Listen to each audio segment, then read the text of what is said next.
નાકલ સીટનો હતો. એમે બે ઉમેદવાર હતા, એક ભાજપના, એક કોંગ્રેસના, એક આપના. જે કોંગ્રેસના ઉમેદવાર હતા એને 4 બાળકો હતા, એટલે એનું ફોર્મ રદ થયું. પછી જે આપના જે ઉમેદવાર છે એને શૌચાલય નથી. અમે સ્થળ પર 2 દિવસ પહેલાં પણ ખાતરી કરી લીધેલી, ગામ લોકોને પૂછી પણ લીધેલું, અમારી જાતે ખાતરી કરી અને અમે અમારા ચૂંટણી અધિકારીને રજૂઆત કરી, લિખિત મેં આપ્યું કે ભાઈ જે ઉમેદવાર છે સાહેબ એના ઘરે શૌચાલય નથી. તો કે સાહેબ કે મારે જાતે ખાતરી કરવી છે, તો તમે જાતે ખાતરી કરી લો. એ પણ અમે કીધું. એમે આપના જે રાધિકાબેન છે એ આક્ષેપ કર્યો કે અમારા ઉમેદવારને શૌચાલય છે એના ઘર. તો સાહેબને એની જાતે ખાતરી કરવાની ઈચ્છા હતી, જાતે ખાતરી કરવા ગયા. એમે નીકળ્યું જે અમારે ઉમેદવાર આપનો જે ઉમેદવાર છે એના કાકાનું મકાન છે, એના મકાનની દૂર શૌચાલય છે, એના કાકાનું છે. અને જે આપના ઉમેદવાર છે એ કે આ શૌચાલય મારું છે.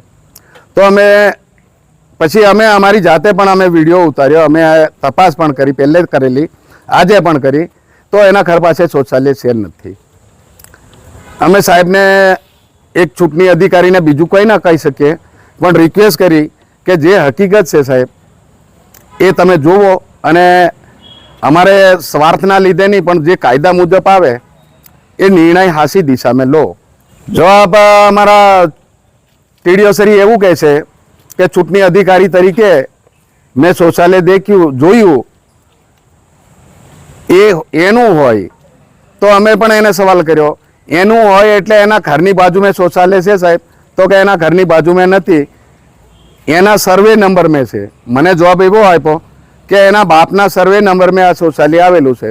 200 મીટરથી દૂર એના કાકાનું મકાન છે, ત્યાં એના કાકાનું શૌચાલય છે. પણ સાહેબ તો એ ઉમેદવારનું છે એવું નક્કી કરવા માંગે છે અને એ રીતે અમને જવાબ આપ્યો છે. હવે આગળની કાર્યવાહી અમારા જે પાર્ટીના જે છે પ્રમુખ છે, તાલુકાના પ્રમુખ છે, જિલ્લાના પ્રમુખ છે, અમારા પાર્ટીના આગેવાનો છે, એમના ધ્યાન પર લાવીએ. અમારે જે કહેવાનું, અને અમે રિક્વેસ્ટથી સાહેબને એવું કીધું કે ખરાબ ના થાય, એક તરફી નહીં ચાલશો તમે. અમે અમારો સ્વાર્થ ગમે તેટલો હોય પણ હાચી દિશામાં ચાલતા હોય અને હાચો નિર્ણય લેતા હોય તો સારી વાત સાહેબ. એમ પણ સાહેબ માનવા તૈયાર નહીં, એટલે અમારે ઉપર જાણ કરવી પડશે. આજે તાલુકા પંચાયત ખાતે 15 નાખલની ચકાસણી શરૂ કરી.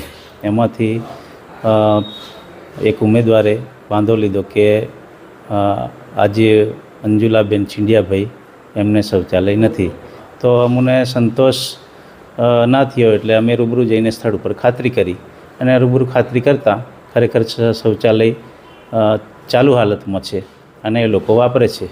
ઉમેદવાર જે છે આપ પાર્ટીના છે અને ઓબ્જેક્શન જે લેનાર છે એ ભારતીય જનતા પાર્ટીના છે.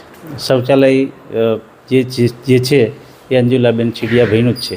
એ સીટમાં 2 ફોર્મ પાસ થયા. ચૂંટણી અધિકારી 15 નાખલ, જીસી નાયકા.